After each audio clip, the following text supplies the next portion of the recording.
You know, we've got 3 guys, and it's a unique situation that have played in big-time games. You know, Cody's, you know, started a couple Big 12 games. Baker, obviously, with the freshman year at Tech, has played in big-time games. And then, you know, me starting, I think, 15 games now. We've got guys with experience, and so we're able to help each other in a huge way because we've been there before. What do you like about Lincoln? I love that he's just a guy that's even keel. He never really gets too hot, too high. He's a guy that players want to play for. You know, he's a guy that you feel comfortable walking into his office and talking about anything, asking him about the offense, asking him about anything in life, honestly. And then I'm a huge guy on confidence, on a mentality.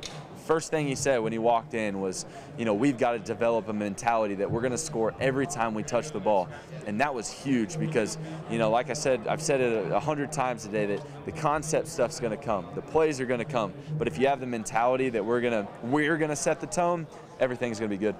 You talked about some of the off the field issues, especially as it relates to Joe. But obviously, y'all went through some stuff that was much broader than the SAE stuff. Yeah. How important was it for you to be in a leadership role in that situation, and do you feel like that helped develop you?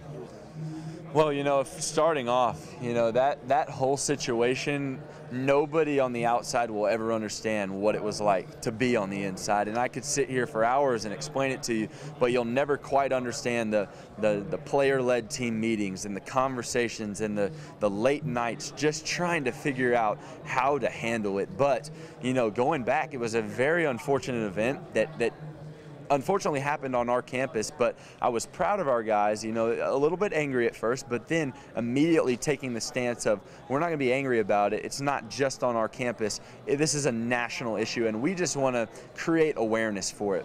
So, you know, a lot of guys stepped up in their leadership role, and it was awesome for me to be able to step into that as well, and we got a lot closer through it, you know, fighting those battles of, well, this is what we should do, that's what we should do. It was tough. It was very tough. But again, very proud of the guys of the way they handled it, and I think we're better off for it, you know.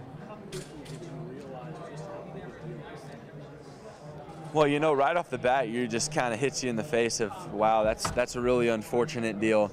And then it starts hitting the social media, and then it starts hitting national news, and you realize, wow, this is a big deal. What are we going to do? And that's the thing. You know, I didn't sign up to step into that leadership role. None of these other guys signed up to, you know, have to handle something like this. But it's what was in front of us, and we had to handle it. And, you know, there's going to be critics of, you should have handled it this way, you should have handled it that way. But in the end, we feel like we did what was best for our team.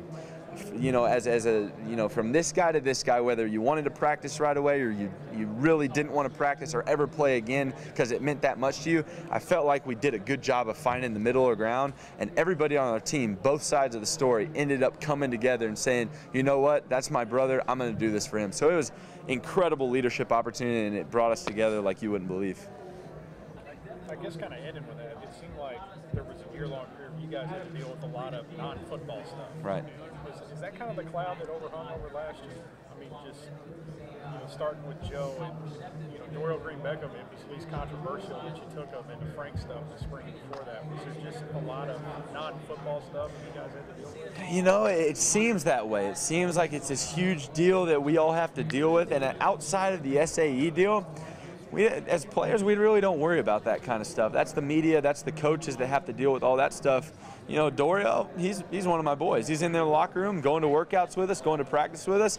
He's just like anybody else. Same thing with Joe. When he got back, you know, it was, you know, I love you, man. You know, you're one of my guys, and we're going to go have fun together.